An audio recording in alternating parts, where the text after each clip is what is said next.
Welcome to the wonderful world of wine. We are your hosts, Mark Lenzi and Kim Simone, exploring all things wine with you. Our program is supported by Franklin Public Radio, and you can find us on Facebook at The Wonderful World of Wine.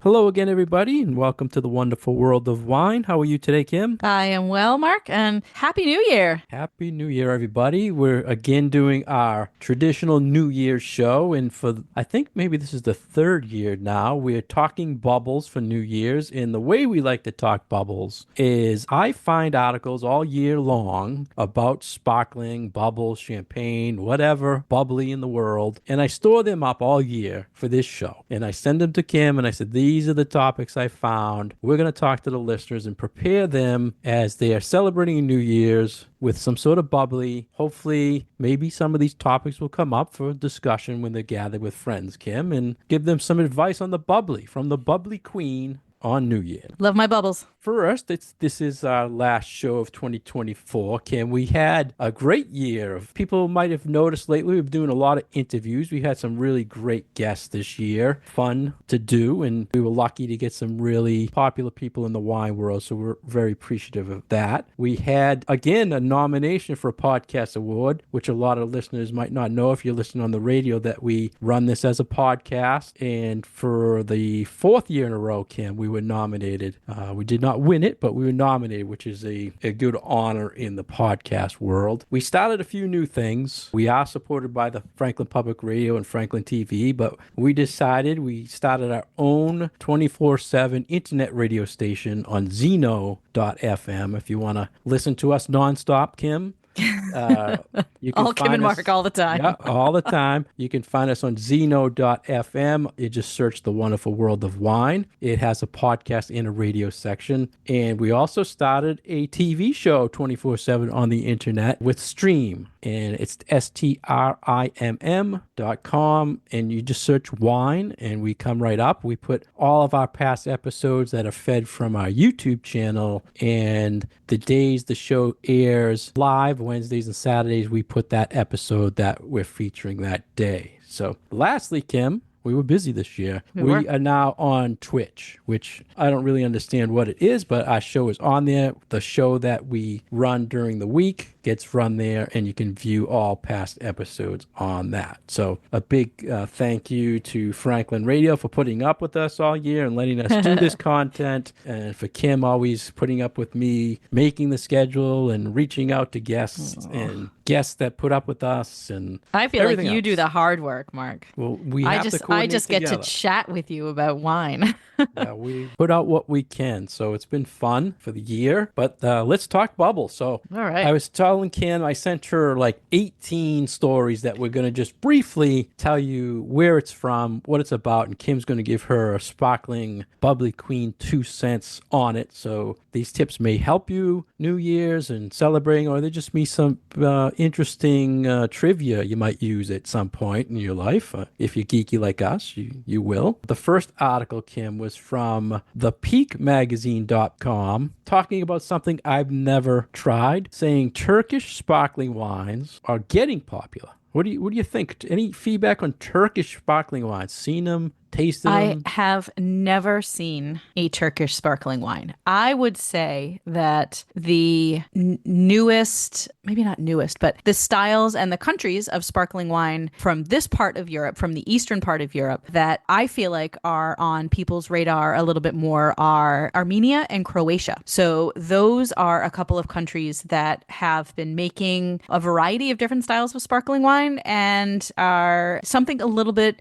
more unique, a little bit kind of more different, but that the quality is still really quite out there and can stand up, I think, to a lot of the things that we see from other European countries. But as far as wines from Turkey, I have seen some Turkish wines, but never any sparkling wines, I'm afraid. I think the reason they brought it up is because the winery, I think it was Vincara, they won a gold in best sparkling at a world competition in France. So it Yeah. drew a lot of attention. The grape they kind of use is a local Pinot Noir grape. I won't, insult the listeners by saying it if you're Turkish. And they handpick this grape, make this sparkling. They have about 800 indigenous grapes, which is kind of similar to what happens in Italy with these indigenous Right. grapes. So they have a lot of grapes. The bottle does cost over $50, but they only export about 30,000 liters out of the country. So Yeah, that's not a lot. yeah, we Not a won't be lot. seeing it too much. Yeah. Like, I mean, you bring up a good point with saying that this won a medal in a Europe. This is actually how a lot of these smaller wine regions start to get noticed on the world scene, is that they will enter their wines in some of these competitions and they'll be excellent. And suddenly there is this interest in different grape varieties, different places, styles from places that we never would have really thought about before. And it really can be quite the boon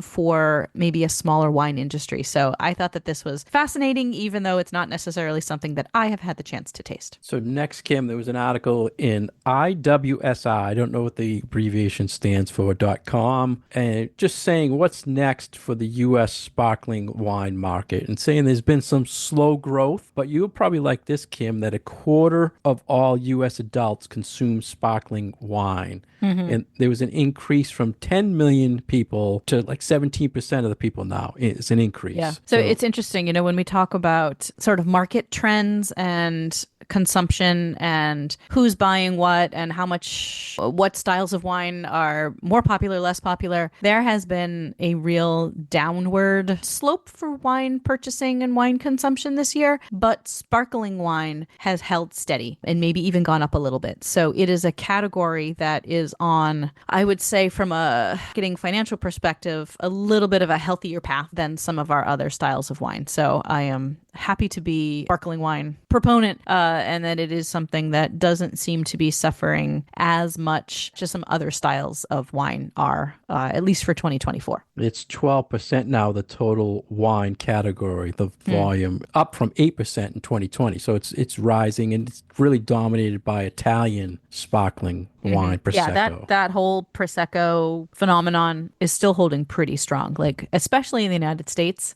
Prosecco really has become like our everyday sparkling wine. So next, Kim, there was an article on the manual.com. I've been following this publication a lot. They have some interesting stuff. And it was just some things that every type of champagne explained. And it was talking on sweetness levels. And I wanted you to tell our listeners briefly, when they're looking at this bottle on New Year's before they pop it, what kind of the terms mean. What I see a lot is people confusing extra dry versus brut when they want something dry. So tell us, Kim, about that. It is so counterintuitive the way that champagne bottles are labeled. So for you, the consumer, if you are confused, I totally get it. And I am not surprised in the least that anybody would be confused by reading a sparkling wine label. So, okay. Brut is the word that you will see on a bottle of sparkling wine to denote a dry wine. So these are champagnes or sparkling wines that might still have a little bit of sugar in them, but not enough that you're going to taste it and think, oh my goodness, this is a sweet wine. There are some styles of champagne and sparkling wine that have absolutely no sugar in them and are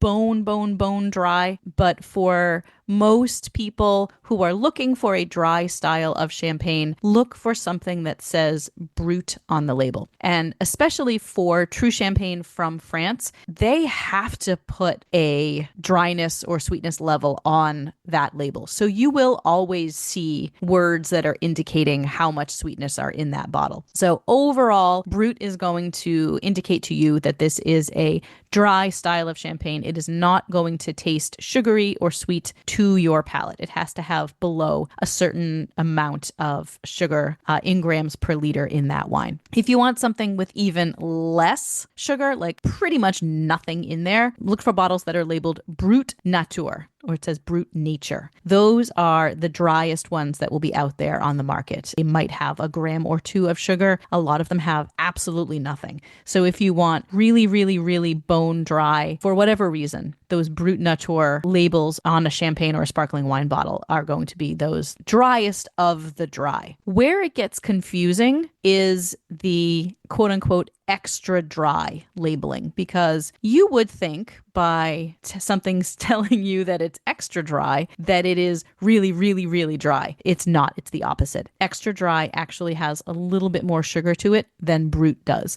So you might be able to taste just a little hint of sweetness in those extra dry champagnes. We don't see as many of them on the market as we used to. There still are some producers of champagne that will produce an extra dry champagne, but where we see it more often now are our domestic sparkling wines. So either our sparkling wines from the west coast of the United States or our Proseccos. So there are a number of Proseccos that are also labeled extra dry. So if you want something that just has a little hint of sweetness to it, I wouldn't call them a sweet style. They just are not as dry as some of the other ones. But if you want something that has a lot of sweetness to it, go out and look for something called demi-sec. So demi-sec champagne, which translates as half dry, which if it's half dry, it's also half sweet. Those are going to have a significant amount of sugar in them, and then they do taste sweet. You can even put them with dessert or have them be your dessert. So those really are most of the styles that you will see in the market, on your wine shelf, in a restaurant, and they do have to tell you on the label. I'm glad you mentioned the dessert thing, because there was a lot trending this year about wedding cake and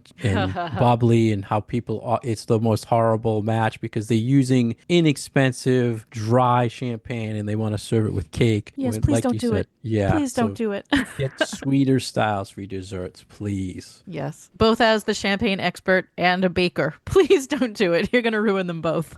Yeah, and I'm glad you mentioned the foodie part of you, Kim, because the next article from liquor.com is asking, is champagne the secret to great pizza dough? I have been meaning to try this. I'm surprised you have not done it. I really am. Well, But I often don't have a whole lot of, extra champagne sitting around. the reason they brought this up, because supposedly there's a restaurant in New York that uses Clico on a champagne pizza and only charges $29, which I don't understand, because it says they're replacing the water in the dough with champagne. And I would think that would be a lot more expensive pizza. But it kind of Probably. makes sense that the bubbles in the champagne make a more airier dough. And you won't taste the sparkling wine. If you're using a fresh bottle of champagne, the thing that popped to mind for me True. when I was reading this was, this is a great way to use an open bottle of champagne or sparkling wine that has lost its carbonation. You don't Yeah, want I to wasn't throw it thinking out. about that. You want to cook with it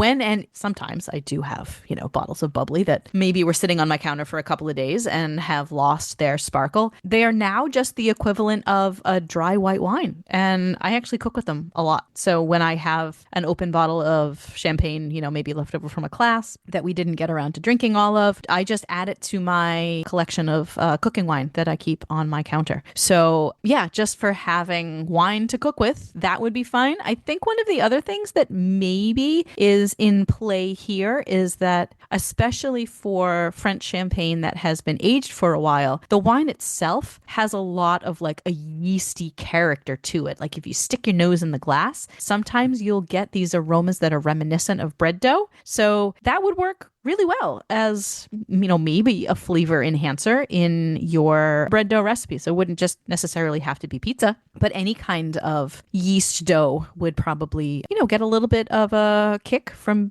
having some wine in there instead of water. I don't know. I think it's maybe worth trying. Well, you And have I'm to going to try make some it pizza before dough. next So year. Before that's next right. year's I will Bubbly let you show, know. you have to try it. Maybe I will let everybody know sometime in January how the champagne pizza dough worked out. And you're talking about the open bottle of bubbly. There was an article in tastingtable.com about transforming leftover champagne into vinegar is almost too easy. Have you ever made vinegar from your old bubbly? I actually do make vinegar from open bottles of wine because we have a lot of open bottles of wine through the wine school. that otherwise would just get dumped down the drain. Maybe they've been sitting in the fridge at the school for a week from an old class and they're not really good enough to drink anymore. But I make vinegar out of them and I pretty much throw anything in there. So whether it's white wine, red wine, pink wine, bubbly wine, by that point, the bubbly wine will have lost its bubbles. So it's just wine now. I do make vinegar out of my undrinkable wine. And you do need to start with what is called a vinegar mother, which is kind of looks like a jellyfish.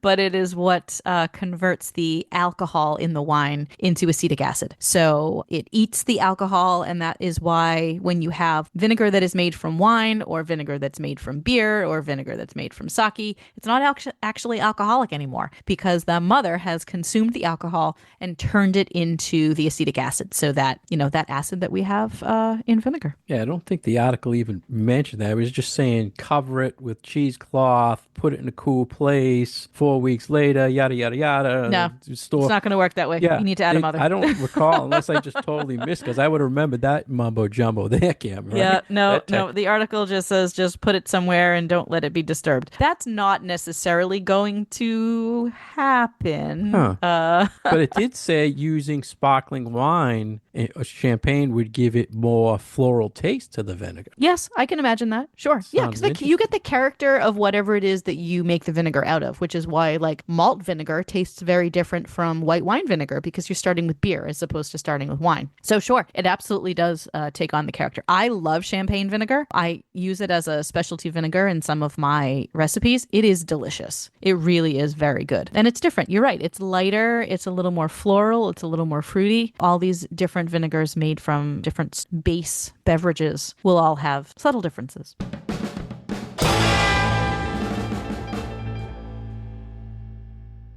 You're listening to The Wonderful World of Wine, and we are your hosts, Mark and Kim. You can find more information about Mark at franklinliquors.com and more information about myself and my classes at commonwealthwineschool.com. We are supported by Franklin Public Radio, and you can find our past episodes on SoundCloud and iTunes. Welcome back, everyone. This is our annual New Year's sparkling wine show, and Mark is peppering me with questions from articles that he has found over the course of the year, as he always likes to quiz me about the bubbles, don't you? Yeah, it's things I see all year, and I have to get Kim's opinion. I think our listeners will now have more conversation to talk about when they're popping the bubbly New Year's Eve. The next article, Kim, I had to talk to you about was from wineenthusiast.com, and you mentioned in our holiday show about gadgets you were telling people to get for the holidays. And there is a new sparkling wine opener, Kim, called the X Cheer Moda. Is that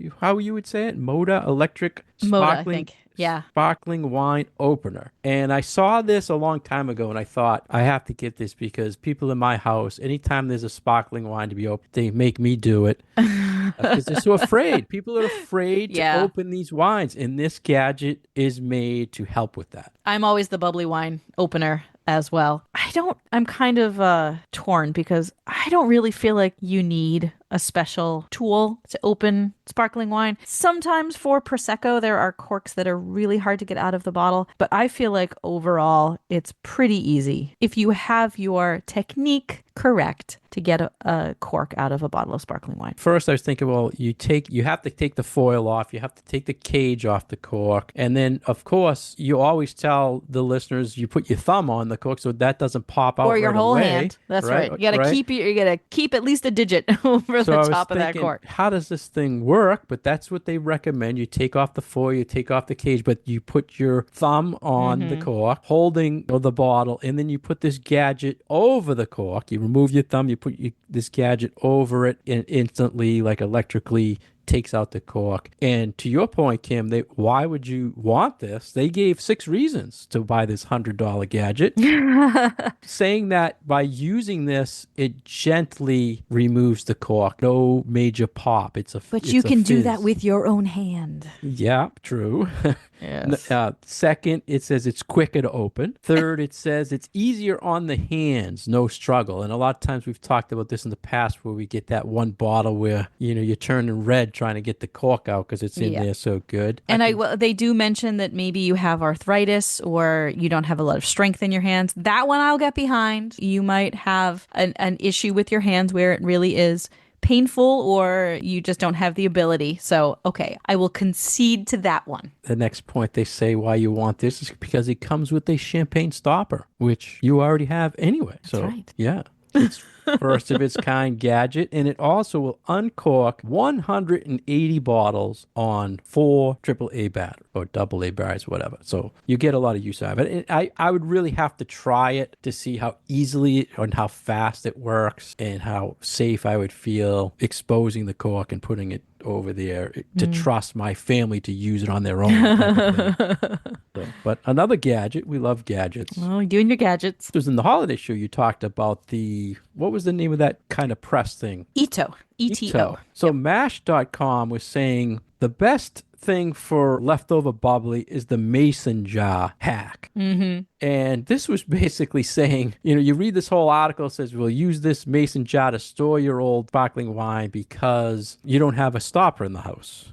And I'm like, okay, I thought there was some sort of revelation here, Kim, that the mason jar did something different than the stopper, but it's just if you don't have a stopper, you can use a mason jar.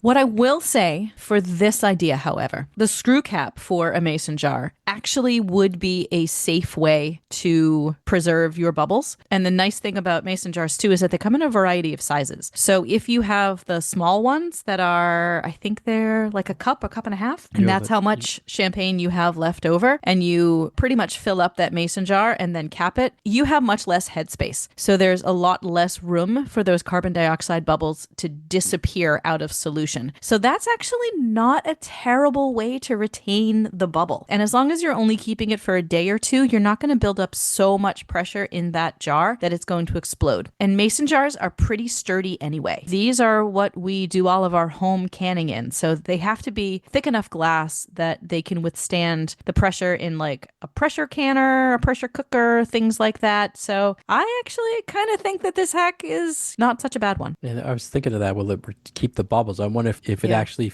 has a like fizz sound when you crack the lid. Oh, I would think it would. Yeah. Yeah. And I think as long as you fill it close to the top, you're going to be eliminating so much of that headspace that the bubbles will have to redissolve in the solution anyway. So I would totally do this. All right. Yeah. Approved by Kim. That's the right. Bubbly Queen. Good. Woohoo, mason jars.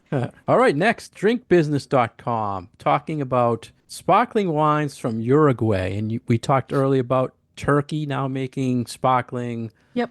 Uruguay, which is between Argentina and Brazil, South America. Yep. We've talked in the past about one grape, typically Tannat, a red grape that it's famous for. But what do you think, Kim? They're making bubbly now. There's so much cool stuff coming out of Uruguay that I think that sparkling wine was just kind of a natural next thing that we would see, especially because we are starting to see so much more quality sparkling wine out of Argentina. Uruguay has a similar, their wines are a little bit heavier because they use that Tannat. It's a little bit hotter, but a lot of the wines have a similar profile as what you get out of Argentina. Very different from what you get from Chile, which is on the other side of the Andes Mountains and closer to the ocean. So I think that Uruguay kind of follows a decade or so behind Argentina when it comes to the quality and the styles of the wines that they are producing. So I am not surprised that we're starting to see some pretty good stuff out of Uruguay. So as far as sparkling wine specifically goes, they do produce a fair amount of white wine. It's not just Tannat, but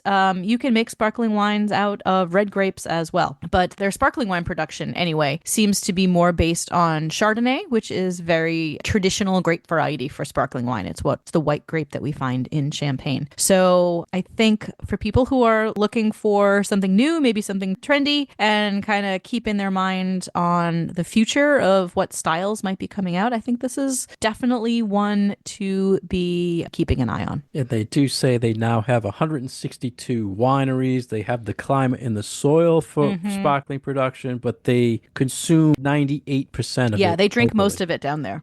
So Yeah. you're not going to find that next to the turkey sparkling either. No, the wines are quite good and they're very focused on where everything comes from. So there's this real robust focus on provenance and being able to track exactly where your grapes are from. So you know how they're produced, who's growing them.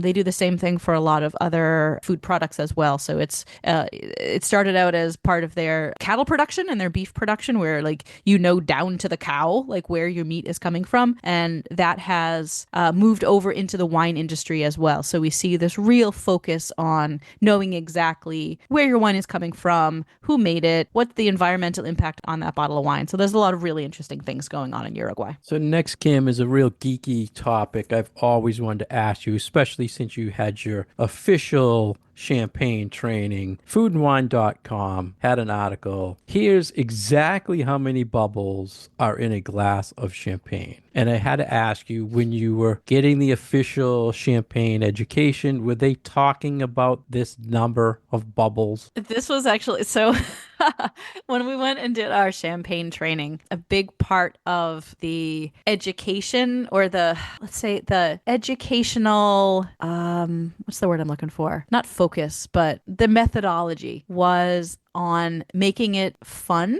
and there were a lot of games that were involved to help us remember a lot of the facts. And because we had a group of wine professionals who were also quite competitive with each other, it was like everything was kind of made into these little competitive games with each other. So one of the things that we did was this kind of quiz kind of thing. And one of the quiz questions was, how many bubbles are in a bottle of champagne? And we got it all wrong at the very beginning, and we all got it right at the very end, because it was like stuck into our brain. Let's play with the listeners. So give us the three numbers they gave you. So maybe listeners can pick one and then tell us the real number. So let's say this that is in a glass though, right? Not a bottle. This is in a bottle or a glass? Oh, it's a glass glass of champagne. So would it be 100,000 bubbles, 1,000,000 bubbles, or 10 million bubbles? Okay. What do you think, Mark? So you've already read the article. So I've read it, but the article was saying they thought it was 15 million. So we're talking 10 million is a possible one. But the real answer was? The real answer is 1,000,000. At least this is what we were officially taught by the folks who run the Champagne Consortium. That it's 1,000,000 bubbles in every glass of champagne. That's what they scientifically have found, that they would thought it was more than that, but now they're saying it's definitely 1,000,000 bubbles in a glass. So that's what we were taught, was 1,000,000 bubbles. Wow. And the more warmth the champagne has, the more bubbles it will create. Yeah. So the colder your glass of champagne, the colder your bottle of champagne, the less those bubbles are going to leave the solution over time. So you get more of the bubbles when you actually drink it if you have a colder glass. So they stay in the wine for longer, and then you get more of that sensation on your palate when you're drinking it if it's colder. And there was talk about the bubbles flowing straight has to do with a compound that's found about surfactants. Does this ring a bell at all, Kim, or anything? This was a new one for me. So I would say it's not true if the French did not tell you about this. Well, that doesn't necessarily mean that. We've always talked about when the bubbles stick to the side of glass and don't flow up. Yeah. But we've never really talked about a compound that's making it do that. Well, I think the issue is what's going on your glass itself. So it's not necessarily something in the wine itself, but how clean is your glass? So if you've got a dirty glass, then the bubbles are going to attach to that soap residue or whatever on the side of your glass and not have it be this perfect little stream up the middle of your glass. What about for people like myself, New Year's, that go the inexpensive route and buy these cheap plastic glasses? Is plastic acting different with the bubbles than a glass? Yeah, I would say so. But if it's just a toast on New Year's Eve, I wouldn't worry about it. So if they don't see bubbles, it doesn't mean it's inexpensive. It just means they're using cheap. Well, it also doesn't mean that the bubbles are not there. Yeah. Okay. It's all about how does it taste and feel. Okay. That's it for bubbles. Now, wineenthusiast.com, Kim, was talking about champagne's nearly forgotten still wines are on the rise. And I'm not even going to attempt to say the first part of it's champenoise. What's the Coteau? Coteau. Coteau Champenois. Coteau Champenois is a still wine that is made in Champagne, France, Correct. but we really don't see them here, Kim. So what's going on with that? So technically, there are three appellations within the Champagne region. We have AOC Champagne, which is for the bubbles. So all of your Veuve Clicquot, all of your Bollinger, all of your Taittinger, all of those fall under the appellation of just champagne. But there are two appellations within the Champagne region that are for still wines. Wines that don't have any bubbles in them. There's one that is specifically just for rosé, which we like rarely ever, like never, ever, ever see here in the United States. And I can't even pronounce it. I think it's Rice de Rosé. It's something like that. It starts with an R. But there's this third appellation called Coteaux Champenoise, which is a appellation for red still wine from the Champagne region. So it's Pinot Noir generally, and it is available, and they're actually starting to make and release a little bit more of it into the market than they ever had before. So we have a variety of places and producers within Champagne that will produce still wine instead of sparkling wine. I have had a really, really lovely red one that I brought back from the region last year that is Pinot Noir. So it's got kind of this rustic Pinot Noir character, not unlike red Burgundy. They're not as easy to find here yet, but because the climate is warming up and Champagne is traditionally been on this upper level of where grapes can't consistently ripen from year to year. Now that it's gotten a little bit warmer, they're finding that their red grapes ripen more consistently. And so they're more able to produce red wine as a still wine instead of putting it all into sparkling wine. So we're starting to see more of these still red wines coming into the market. And I think when I was there, I was speaking to a guy who ran a wine shop, but his family also were grape growers. And he said that it's gotten to be that 5% of their production is now going into Coteaux Champenois, which had never been at that level before. So I think it is, something that we can attribute to climate change and that we will start seeing more of these red wines on the shelf. They do some as a white wine made all Chardonnay. But I think what we are going to see a little bit more of is the red Pinot Noirs, because Pinot is and always has been pretty trendy. And I think that we will hopefully see more of these wines because they're very interesting and they really do give you a taste of what Champagne as an area that can grow red grapes is all about. And I was reading that the Romans were famous for drinking red still wines from Champagne. So that was news to me.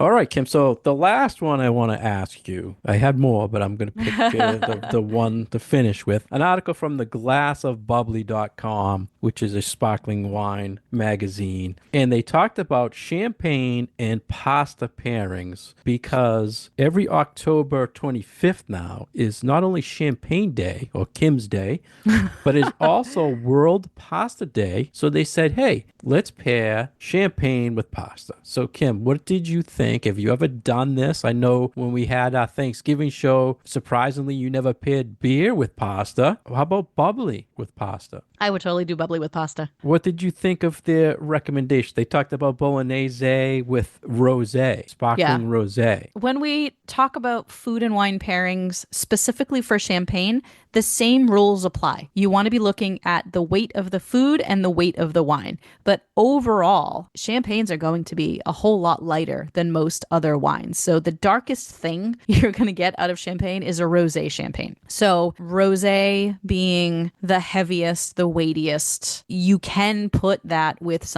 with a food dish that has a little bit more weight and flavor to it. So I think that is why in this article they paired the rosé with the bolognese, because the bolognese is the heaviest of the dishes that they are talking about here. I wouldn't necessarily put it with something really meaty, like really super heavy, but I think that it certainly can go with pasta dishes that have red sauce or pink sauce and a little bit of meat in there as well. So rosé champagne being the heaviest of the champagnes, you can put it with a heavier meal. The acidity in champagne should offset the acid in the sauces, correct? I mean, in the red The acid in sauce. the sauces, yeah. Yeah. And it'll also cut through the fat of the meat. So I wouldn't necessarily do it with like a super gamey bolognese, but with something that's just using ground pork or ground beef should cut through the fattiness of that meat as well. They also talked about carbonara with brut champagne and Yep. pesto with blanc de blanc. Thoughts on those? I think that the brut champagne with the carbonara is a great idea because, again, all champagnes have this high level of acidity, and your carbonara is going to have that creamy, eggy, bacony. Like there's a lot of fat in there. And one of the best champagne pairings is champagne and creamy cheese. So something like brie or camembert or mozzarella, any of those things that are really fatty and really creamy. And that is really the nature of carbonara, is that it's got that fattiness not only from the bacon, but also from the eggs that are in there. So that acidity from the champagne is going to cut really, really nicely through the fattiness of that sauce. Great. Yeah. We finished another bubbly show, Kim, and I just want to say Happy New Year to you and your family, and to our listeners, Happy New Year, and thank you for listening, and hope everyone has a happy and healthy 2025, and use some of these tips from Kim on the Bubbly Queen when you're toasting and opening that bottle. Any final words for the year, Kim? Just thank you for being with us on this journey in 2024 and supporting us and supporting our show. And we really appreciate it. It's always nice for the two of us to get together and talk about wine, and really gratifying to know that there are listeners like you out there paying attention to it. So thank you.